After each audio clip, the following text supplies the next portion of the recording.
वो एकत्व न तो वैसा है कि जिसमें दोनों में पूर्ण ऐक्यत्व हो गया हो, वो द्वैत न रहा हो, और न अज्ञानियों वाला द्वैत ही वहां पर है। तो एक दूसरे को अपना आप समझता है, इसलिए वहां कोई संकोच नहीं। तथापि भक्त का स्वभाव ऐसा होता है स्वाभाविक, यदि भगवान भक्त की भक्ति करें और भगवान यदि भक्त की सेवा करें तो प्रेम में भक्त को इस बात का पता नहीं लगता, और करते ही भगवान सेवा। वो तो अब भी करते सेवा हम लोगों की, सबकी, कहीं माँ के रूप में, कहीं बाप के रूप में, कहीं पत्नी के रूप में, कहीं नौकर के रूप में, कहीं पुत्र के रूप में, कहीं दास के रूप में। कौन सेवा करता है? ये भगवान ही करते हैं, ये व्यापक बात। पर वहां पर प्रेम में, प्रेम राज्य में अगर भगवान अपने प्रेमी भक्त को प्रेमास्पद समझकर उसकी सेवा करें और उसकी सेवा में उन्हें सुख मिले, तो भक्त को, प्रेमी को उस समय पता नहीं लगता कि ये सेवा करते हैं, क्योंकि वहां उनको सुख मिल रहा है। परंतु उसको अगर होश हो जाए कि ये मेरी सेवा करते हैं तो सहन न हो, वो तो एक जरा ध्यान में रख के सोचिए कि क्या अवस्था है। भगवान प्रेमी अपने भक्त की उसे प्रेमास्पद मानकर सेवा कर रहे हैं, तो ऐसी सेवा कर रहे हैं जो भक्त को स्वीकार नहीं करनी चाहिए। परंतु भक्त को पता नहीं है मेरी सेवा कर रहे हैं। क्यों पता नहीं है? अज्ञान है वो। क्यों पता नहीं? सो रहा है। बोले ना, वो देख रहा है भगवान के चित्त की सुखमय स्थिति को। भगवान सुखी हो रहे हैं, अपना प्रेमास्पद सुख पा रहा है। इस सुख से वो इतना सुखी होता है कि भूल जाता है इस चीज को कि भगवान मेरी सेवा कर रहे हैं।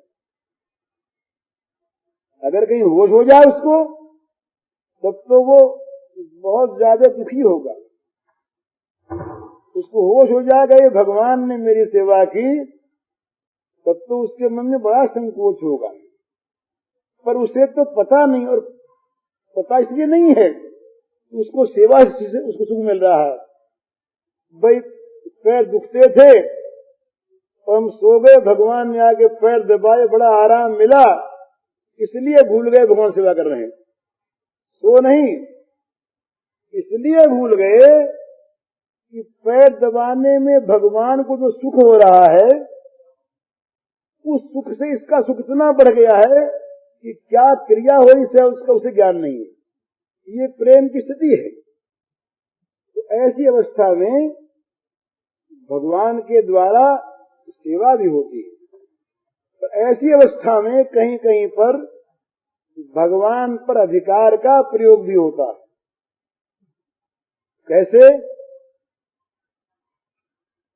अधिकार के प्रयोग में भगवान को सुख मिलता है। उदाहरण के लिए, भगवान श्री कृष्ण यशोदा मैया के बेटा बनकर के आए। अब माँ के पास एक चीज है, वो है वात्सल्य। और वात्सल्य का विकास जो है, रसास्वादन, ये केवल दूध पिलाने से नहीं होता। अगर कहीं लड़का ऊधम कर रहा हो, बिगड़ रहा हो, उसको डांटने में, आंख दिखाने में, लाठी दिखाने में भी होता है वात्सल्य। बैर नहीं है वहां पर। माँ का मन जो कभी आतुर हो उठता है लड़के को डांटने के लिए, वो क्यों? अत्यंत वात्सल्य का वो भी एक विकास है, एक प्रकाश है।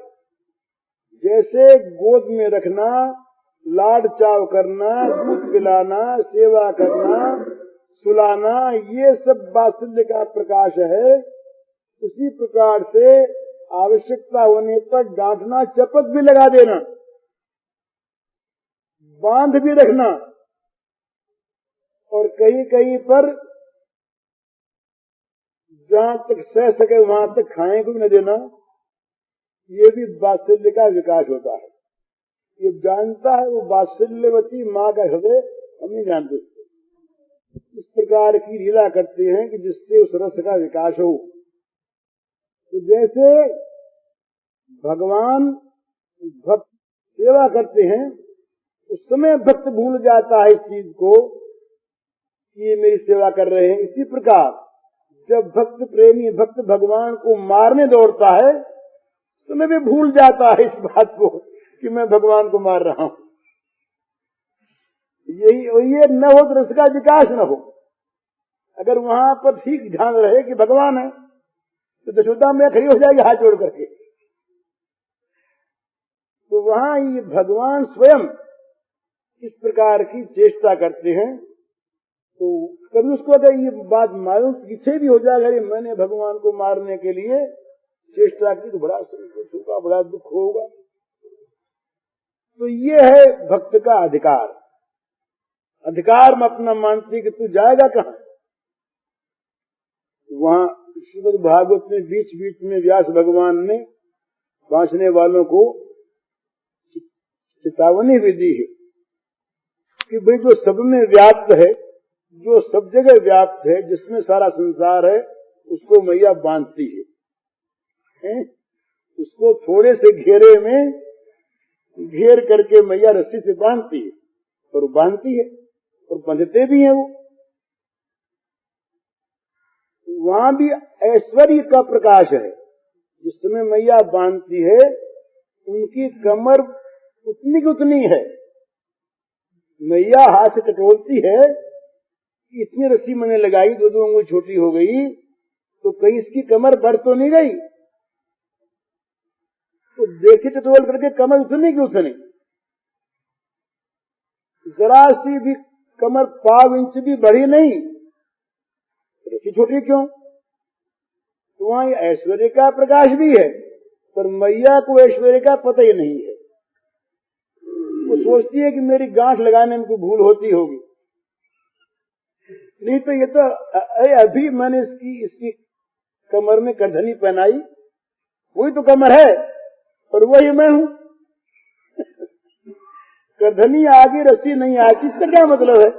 ये मेरी कोई भूल है, ये थोड़ा दूसरा आ गया, ये थोड़ा बढ़ गया, ये तो वो का वो है। ये मेरे से गांठ लगती नहीं थी, मैं थक गई इतनी दौड़ती दौड़ती, और फिर इसको बांध रही हूं, मुझे मन में दुख भी होता है। तो मेरे मन से ये भूल हो रही है, नहीं तो ये तो वो का वो। अगर कहीं भगवान का उस समय ऐश्वर्य प्रकाश हो जाएगा, तो ये तो सर्वव्यापी, सर्वांतर्यामी, सर्वतो चक्षु और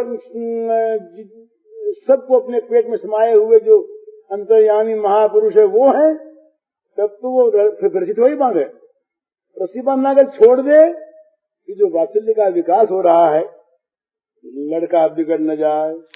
मेरा लड़का कहीं उद्दंड हो गया तो बिगड़ जाएगा, ये दुख पावेगा, नाम बदनाम करेगा माँ बाप का, बड़ा उद्यमी हो गया, बड़ा उद्दंड हो गया, इसे ठीक करना है। ये जो ठीक करने की वृत्ति है मैया की, ये है वात्सल्य का एक प्रकाश। ये अगर किसी ऐश्वर्य के विकास से बंद हो जाए, तो रस भगवान पी रहे थे वात्सल्य का, उनका पीना बंद हो जाए, भगवान का स्वाद बीच में रह जाए। वो तो बड़े स्वाद के लोलुप हैं भगवान। जहां कहीं प्रेमी की चीज देखते हैं, बस वहीं उनके स्वाद की लालसा जाग उठती है, और कहीं नहीं जागती। तो इसलिए इस प्रेम में मैं ये कह रहा था कि उसका अधिकार भी है, पर उस अधिकार का प्रयोग होश हवास में कभी भक्त करता ही नहीं, और बेहोशी उसे होती नहीं। पर जब कभी भगवान लीला का संशोधन कराना चाहते हैं, तब छिप जाते हैं, तो फिर वो प्रेमी प्रेम को देखता, भगवान को नहीं देखता। वहां पर उसके द्वारा ऐसी मधुर मनोहर लीलाएं क्रियाएं भक्त के द्वारा होती हैं, उनसे दोनों को सुख मिलता है, भगवान को भी और भक्त को भी। ये बड़ी आश्चर्य की बात आप लोग सुन रहे होंगे कि भगवान को सुख मिलता है और भगवान के सुख के लिए मैया ऐसा करती है।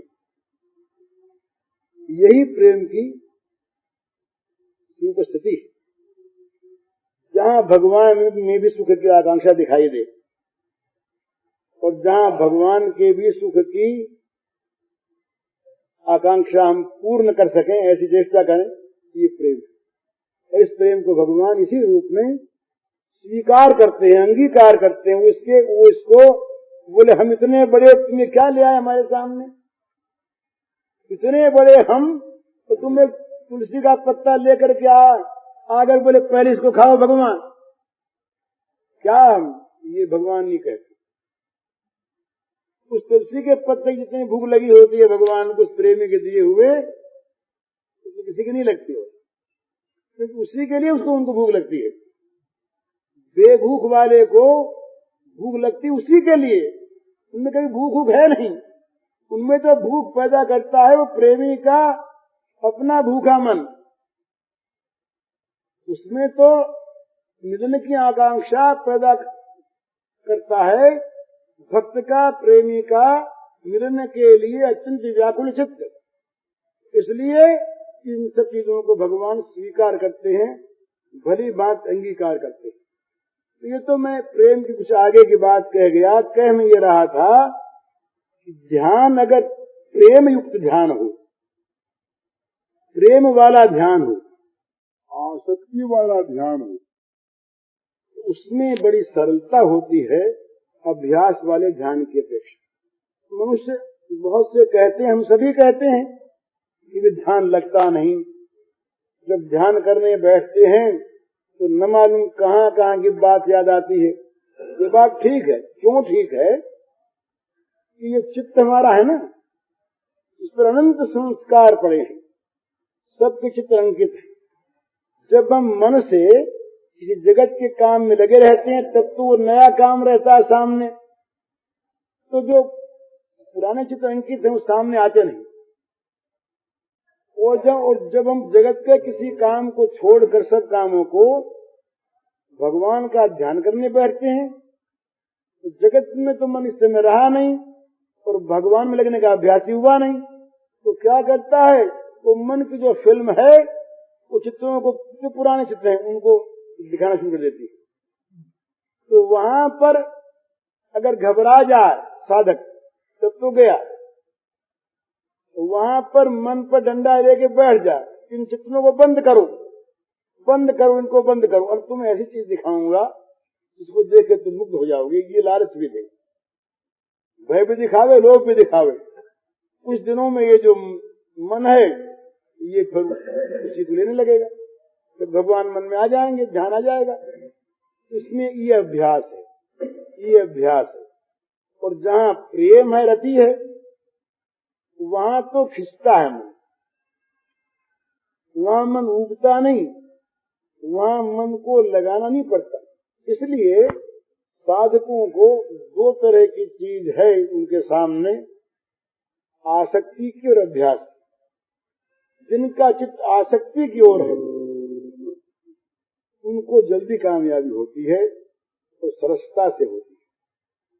जिनका चित्त अभ्यास की ओर है वो भी अगर अभ्यासी हूं तो जल्दी हो जाता है, परंतु उसमें कुछ पहले पहले नीरसता है, कुछ कठोरता है, कुछ रस का अभाव सा है। इसलिए सहज चीज जो है वो आसक्ति है, भगवान में आसक्ति उत्पन्न करे।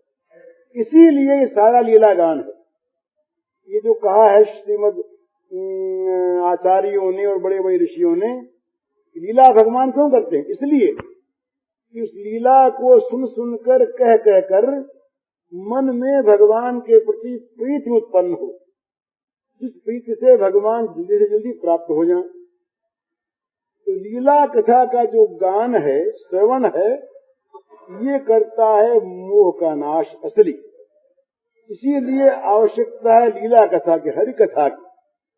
बिनु सत्संग न हरि कथा, यही बिनु मोहन भाग, और मोह गए बिनु राम पद हो दृढ़ अनुराग, अनुराग अनुरक्ति प्रेम। ये प्रेम नहीं होता मोह के रहते, और मोह का नाश नहीं होता सहज में सूखे अभ्यास से। मोह का नाश होता हरि कथा से।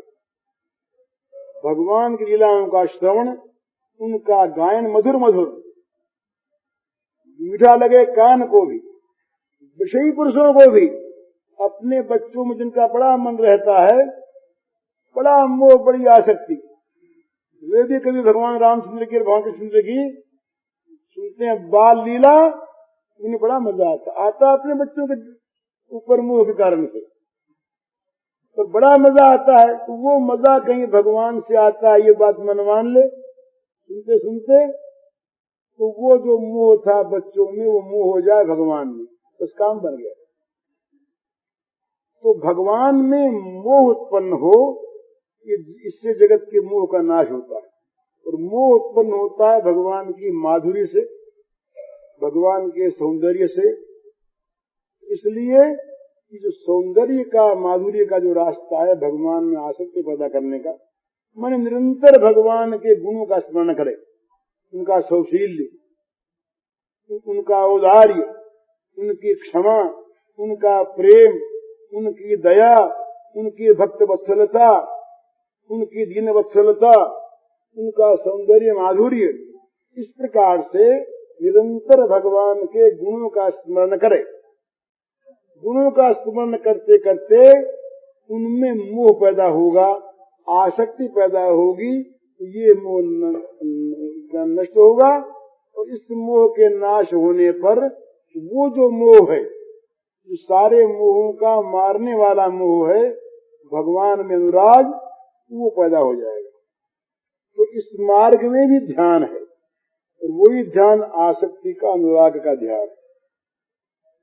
इसी प्रकार भगवान में भक्ति दो प्रकार की होती है, एक वैधी भक्ति है और एक रागानुगा है। रागानुगा उसे कहते हैं कि जैसे दशरथ महाराज, नंद बाबा, कौशल्या मैया, यशोदा मैया, देवकी मैया, राधा जी, सीता जी, रुक्मिणी जी, ब्रज की गोपियां, ब्रज के सखा, इनका ये जो भगवान के नित्य प्रेमी हैं, नित्य सिद्ध जो भगवान के अनुचरण, इनका जो प्रेम है उसको कहते हैं रागात्मिका। और इनकी जो हम नकल करके कोई संबंध जोड़कर भगवान से जो भक्ति करते हैं उसे कहते हैं रागानुगा। जो रागानुगा भक्ति है वो होती है प्रेम की, उसमें वैधीपन नहीं है, उसके अंदर बहुत से ऐसे नियम के बंधन नहीं है। प्रेम में, प्रेम का नियम है नियम के बंधनों का शिथिल हो जाना, करना नहीं। जो प्रेम के नाम पर नियमों को तोड़ते हैं वो तो अनाचारी होते हैं, दुराचारी होते हैं। प्रेम में, प्रेम के पवित्र प्रवाह में वो नियम टूट जाते हैं और प्रेम अपने आप बहा कर ले जाता है भगवान के पास उसको। इसलिए वहां मौका नहीं चाहिए। तो बिना प्रेमी आदमी अगर कोई नदी में कूद पड़े, जिसको भगवान का सहारा न हो, वो डूब जाता है। इस प्रकार से भगवान के प्रेम की प्राप्ति जो है ये होती है भगवान के गुण श्रवण से, भगवान में आसक्ति पैदा होने पर। और आसक्ति पैदा होने का उपाय है भगवान की लीलाओं का रात दिन सुनना और मनन करना, याद करना। और इसमें जो ध्यान होता है आसक्ति में, वो ध्यान बड़ा सरस होता है।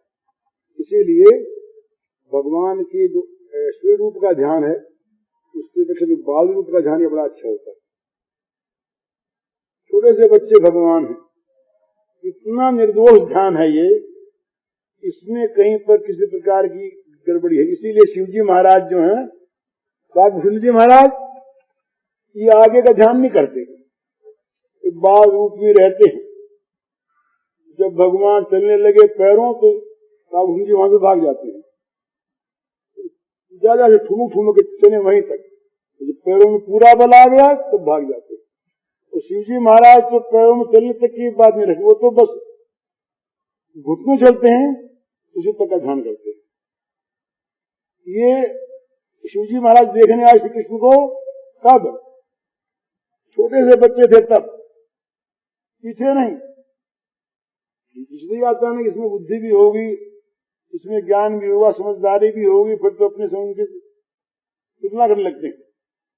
और ये भगवान सर्वसमर्थ कैसे अज्ञानी बनकर खेल रहे हैं। जैसे स्वामी जी कह रहे थे ना, बोले मैया और सखियां इकट्ठी हुई, वो कहती है अच्छा लाला बता पेट कहाँ है, पेट। तो याद आता है वो देखता फिर कहता है ये, बोलता तो नहीं, बोले ये, तो प्रसन्न हो जाते हैं, बोले इसने पेट बता दिया, इतना तो समझदार हो गया, इतनी बुद्धि आ गई। बोले अच्छा कान कहाँ है, तो भूल से उसने उंगली रख दी नाक पर, तो सब लगी हंसने। अरे बोले ये ना ये कान नहीं, कान ये है। बोले मैया ये कान है। अब फिर पूछने, बोला बता कान कौन से, तो याद करता है कि भाई कान ये कि कान ये, तो बताता कहाँ, बोले अब सीख गया। इन चीजों को देखने आते हैं शिव जी। भगवान ने उठा लिया पहाड़, कौन बड़ी बात की, तो नहीं उठता पीढ़ा, नहीं उठती नंद बाबा की खड़ाऊ, इसको देख करके देवता मुग्ध हो जाते हैं। ये लीला, तो ये बाल लीला का जो ध्यान है, चाहे भगवान रामचंद्र का हो चाहे भगवान कृष्ण का हो, तो दोनों, कल हमसे किसी ने पूछा कि राम बड़े कृष्ण, तुमने कहा कि वो उनसे बड़े और वो उनसे बड़े, और वैसे दोनों एक, छोटे कोई नहीं, छोटे कोई नहीं। तो ये एक आग्रह हो जाता है, बड़ा भ्रम का आग्रह है, ये बड़े भ्रम का आग्रह है, लेकिन इष्टतना होता ही है, इष्टतना होता ही है। इसी प्रकार से ये भगवान के बाल रूप का जो ध्यान है, ये बड़ा निर्दोष ध्यान है। इसमें किसी प्रकार की कहीं पर किसी के सामने भी कोई बात कहने सुनने में कोई रुकावट नहीं, कोई विकार की संभावना नहीं, क्योंकि बालक जो है ना स्वयं निर्विकार होता है। बालक को देख करके किसी भी तरुण पुरुष के मन में, छोटे बच्चे को देखकर विकार नहीं आता। क्यों नहीं आता? बालक स्वयं निर्विकार, इतना निर्विकार बालक है कि उसके अंदर किसी विकार की संभावना नहीं। और जहां वो बड़ा कुछ होने लगा फिर तो बच्चे को छुओ भी मत, बच्चे को मत छुओ। क्यों? कि उसके अंदर विकार की सामग्री के पैदा होने का अवसर आ गया। तो ये सब नियम है, समाज के नियम है, शास्त्र के नियम है, और ये आवश्यक है। तो मैं ये कह रहा था भगवान के ध्यान की बात। ध्यान जो है दो तरह के होते हैं, एक होता अभ्यास का, एक होता अनुराग का। तो जो ध्यान अनुराग का है वो ध्यान सरस है। अनुराग के ध्यान में जितनी सुलभता है उतनी अभ्यास वाले में नहीं। अनुराग के ध्यान में जितना मन खिंचता है, उबता नहीं, उतना अभ्यास वाले में नहीं। लेकिन अगर अनुराग ना हो तो क्या करेगा? अभ्यास अवश्य करेगा। भगवान में मन लगाने की चेष्टा तो किसी प्रकार से किसी अवस्था में भी करता ही रहे। बोले प्रेम होगा तो ध्यान करेंगे, इस आशा पर न रहे। वो तो जिस अवस्था में जो जैसे भी है उसी अवस्था में भगवान की कृपा का, संतों की कृपा का बल अपना सहायक मानकर और लग जाए। बोले पाप नाश होंगे तब भजेंगे, और नाश होने के पहले ही मर गए तो, और नाश होंगे भी कैसे बिना भजन के? भजन न किया तो नाश होंगे भी कैसे? बोले मन वश में होगा तब ध्यान करेंगे। तो मन वश में न हुआ तो मरते दम तक अपने आप, और मन वश में होगा भी कैसे? मन को निग्रहित करने का, वश में करने का, एकाग्र करने का अभ्यास करने से और वैसी वस्तु सामने रखने से, तो ये जगत जो है ना, ये सामने से हट जाएगा। जब कभी भी भगवान का ठीक सौंदर्य माधुर्य सुन करके भी मनुष्य के मन में अगर बैठ जाए, सुन करके भी, सुनकर होता है, किसी ने आके कहा तुम जो व्यापार करते हो व्यापार ठीक नहीं है, इसमें तुमको घाटा हो रहा है, हम देखते हैं, बोले हाँ घाटा तो हो रहा है। तो बोले देखो हम अमुक आदमी ने हमको व्यापार किया, हमने इस बात को देखा तो बड़ा सहज है, यूं यूं होता है और इसमें इतना लाभ होता है। तुमने सुना, श्रद्धा हो गई उसके ऊपर कि ठीक कहता, सत्य बोलता है, और करने लगा तो प्राप्त होगी। तो सुन करके भी चीज होती है। तो अगर कोई आदमी कहे कि मन वश में होने के बाद ही हम ध्यान करेंगे, तो ये ठीक नहीं है। सुनकर समझे कुछ और अपना करने लगे, और दो चीज सामने रखे अपने, दो चीज, भगवान की कृपा मुझ पर है ही और मैं सफल होऊंगा ही, ये दो चीज।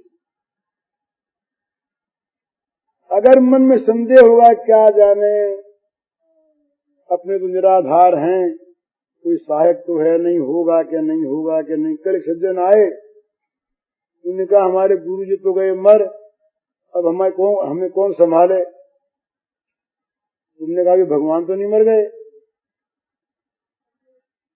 अगर भगवान हैं और हैं तो तुम विश्वास भगवान पर पक्का करो कि गुरु की अगर आवश्यकता है तो समझेंगे तो भगवान गुरु बन के आ जाएंगे। उनको सब बनना आता है।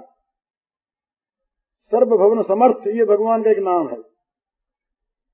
उन्हें सब कुछ बनने में जो चतुर हैं, बाप बने, बेटे बने, नौकर बने, आकाश बने, पृथ्वी बने, जल बने, सुअर बने, मछली बने, घोड़ा बने, गधा बने, कौन चीज जो नहीं बन सकते। सर्वभवन समर्थ हैं, तो वो गुरु बन जाएंगे, इसमें कौन आश्चर्य की बात है। तुम चाहो तो उनको। तो दो बात में हुए, ये बड़े सिद्धांत की बात मैं कह रहा हूं आपसे। इन दो बातों को नहीं भूलेंगे तो कामयाबी होगी और अवश्य होगी। भगवान की मुझ पर बड़ी कृपा है और मैं अपने प्रयत्न में अवश्य सफल होऊंगा। इन दोनों में परस्पर संबंध है। भगवान की कृपा है, ये अगर हम माने तो साथ माने सफल भी होंगे कि नहीं होंगे, तो कृपा ही नहीं मानी। और अवश्य सफल होंगे और बिना कृपा के हो जाएंगे, यह बात भी ठीक नहीं। कोई भी मनुष्य अभिमान से सफल नहीं होता और कोई भी मनुष्य भगवान की कृपा प्राप्त करने पर सफल हुए बिना रहता नहीं। एक प्रकार का ये सूत्र याद रखने का है। कोई भी मनुष्य अभिमान से सफल होता नहीं और कोई भी मनुष्य भगवान की कृपा प्राप्त कर लेने पर सफल हुए बिना रहता नहीं। इसलिए दो चीज हमेशा अपने साथ रखे, दृढ़ता के साथ मन में, कि भगवान की कृपा मुझ पर है ही और मैं अपने प्रयत्न में अवश्य सफल होऊंगा। तीसरी बात एक और है, वो भी अपने हाथ की है। सफल कब होऊंगा? जब चाहोगे तब। कैसे? कि भगवान की जिस क्षण पूरी कृपा मान लोगे, अनंत कृपा मान लोगे, बस सफल हो जाओगे। भगवान की कृपा मानने में ही कुछ कसर रहती है और संदेह रहता है इस बात में कि अभी तो कृपा मानी है, कुछ दिनों बाद सफल होंगे, मरने के बाद मुक्ति मिल जाएगी। मिली जाए बोले अपने तो तय हो गया।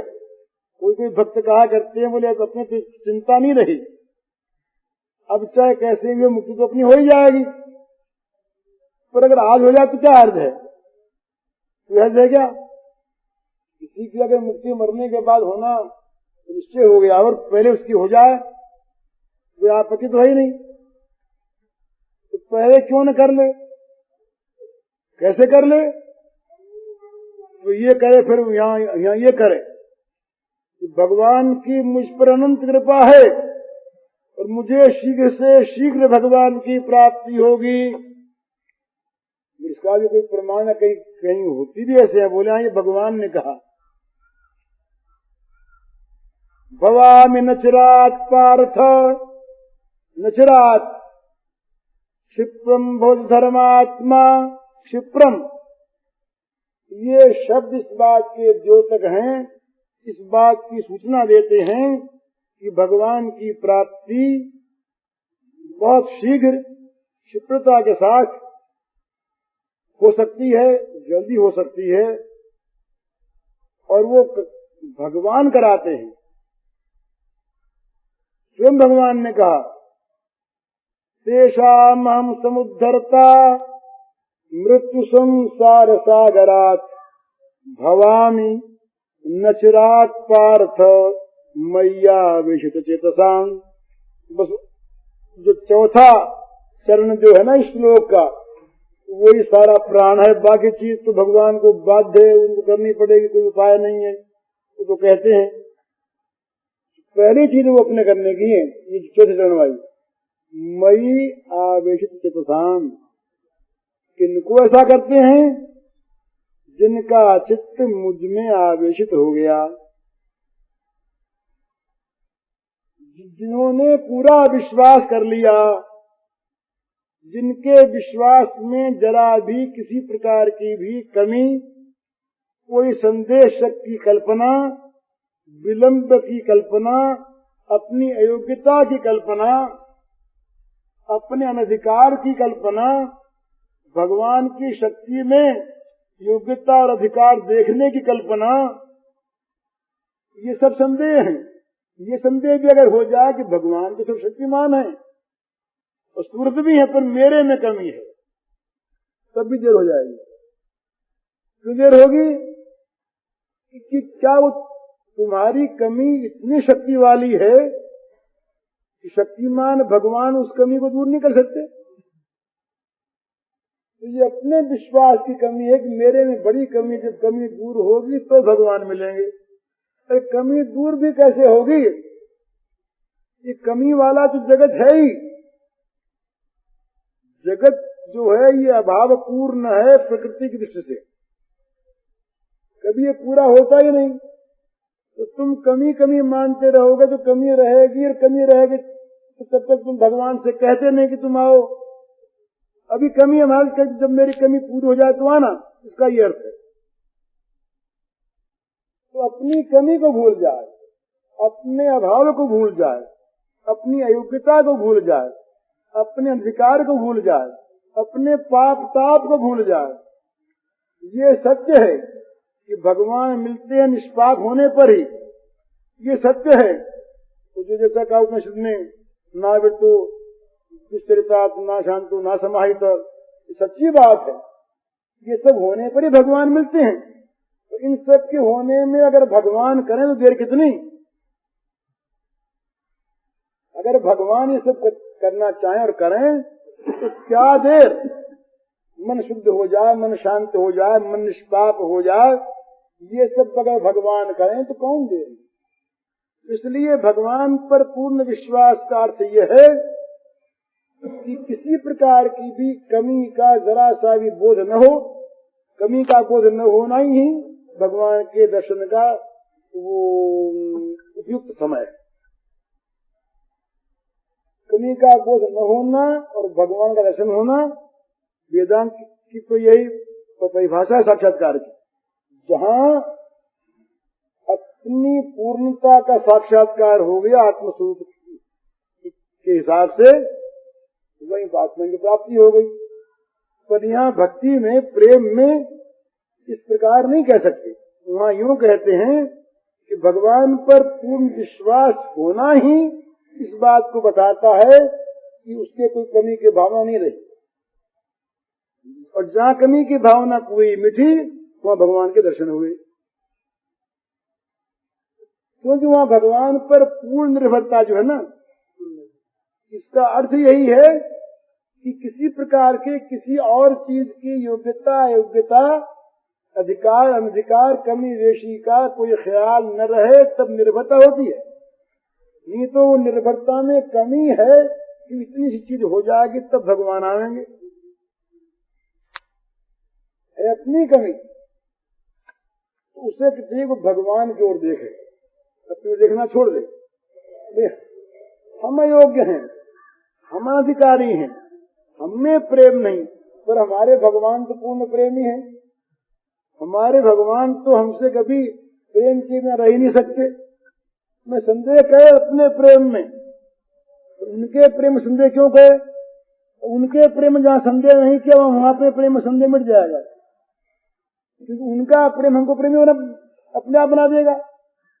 उनका प्रेम अगर पूरा है तो हम प्रेमी रहेंगे कैसे? इस दृष्टि से ये आसक्ति का जो मार्ग है, ये जो अनुराग का मार्ग है, ये ध्यान के लिए भी और प्राप्ति के लिए भी औरों की अपेक्षा सुगम है, क्योंकि इसमें भगवान का सहारा है। यहाँ नाव मिलती है, वोट मिलता है पार होने के लिए, और वहाँ हाथ मारकर अपने बल पर तैर कर जाना पड़ता है। पहुँचता वो भी है, पहुँचता वो भी, क्योंकि गंतव्य स्थान ये यही है।